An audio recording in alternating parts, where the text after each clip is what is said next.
शरीर तो नश्वर है, अब उसमें जो भी विकार होंगे वो भी शरीर के साथ चले जाएंगे, तो मुक्ति संभव है। शरीर से मुक्ति हो जाए, सभी शारीरिक विकारों से मुक्ति हो जाएगी। इसलिए आध्यात्मिक लक्ष्य मनुष्य जीवन से मुक्ति होना चाहिए। बाकी तो सब कुछ ठीक है, बाकी तो सब ज्ञान वाली बातें हैं, ज्ञान ही लेना है।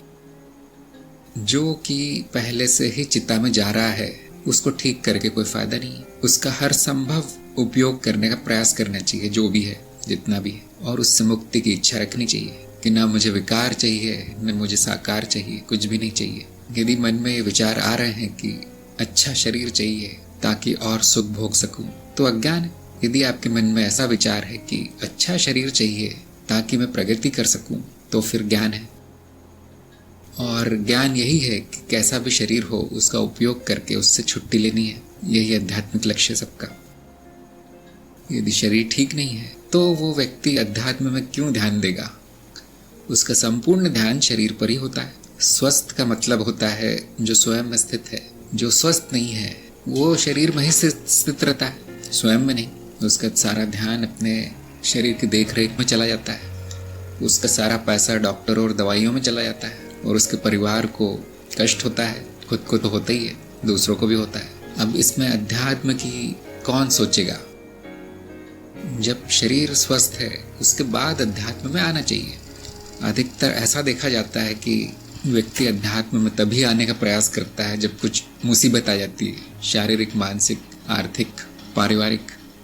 तो वो ये सोचकर गुरु के पास आते हैं कि गुरु के पास कोई जादू की छड़ी है, घुमाने से ठीक हो जाएगी। वो तो कभी नहीं होगा, क्योंकि आप जानते हैं कि अध्यात्म में सब छूटता है, ठीक नहीं होता। जो ठीक करने में लगा है अपने संसार को, शरीर को, परिवार को, वो संसारी व्यक्ति हो, आध्यात्मिक नहीं है। जो विरक्त हो चुका है इस सबसे, जिसे अब मुक्ति चाहिए, वो अध्यात्म में आएगा। ऐसे ही कुछ लोग अध्यात्म में तब आने का प्रयास करते हैं जब कंगाल हो जाते हैं। जो गरीब है वो अध्यात्म की सोचता है, अमीर नहीं। वो अपने ऐशो आराम में लीन है। जब वो छिन जाता है तब गुरु की याद आती है कि हाँ, आपकी कोई मेरी सहायता करेगा। लेकिन ऐसा कभी नहीं होगा। थोड़ी बहुत सहायता मिल भी सकती है, लेकिन वो इसीलिए ताकि आपको इन चीज़ों से मुक्ति मिल जाए। तो ये बड़ी विचित्र बात है कि शरीर ही वो नाव है जिसमें बैठकर आप इस अज्ञान की नदी को पार कर सकते हैं। लेकिन नदी को पार करने के बाद वो नाव को वहीं छोड़ देना है, फिर उसको उठा के घूमने का कोई अर्थ नहीं है। दूसरे किनारे पे उस नाव की आवश्यकता नहीं।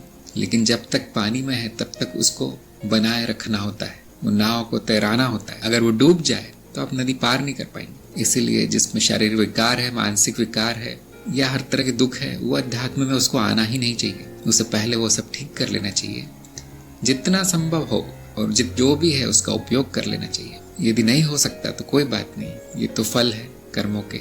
इस जन्म में नहीं होगा संभव, अगले जन्म में प्रयास करना है। इस जन्म में केवल इतना हो सकता है कि संकल्प ले ले कि ये स्थिति दोबारा ना आए। इतना ही संभव है उस व्यक्ति के लिए। जिनमें शारीरिक विकार है, यदि वो अपना सामान्य जीवन चला सके सरलता से, वही उसकी उपलब्धि है। नहीं तो वो अध्यात्म में भी आएगा तो इलाज खोजता हुआ आएगा, ज्ञान खोजता हुआ नहीं आएगा। इसी प्रकार जो आर्थिक रूप से संपन्न नहीं है वो पैसा खोजता हुआ आएगा अध्यात्म में, उसको ज्ञान की चिंता नहीं होगी। वो तो पाने के लिए आ रहा है, लेकिन अध्यात्म का आर्थिक होना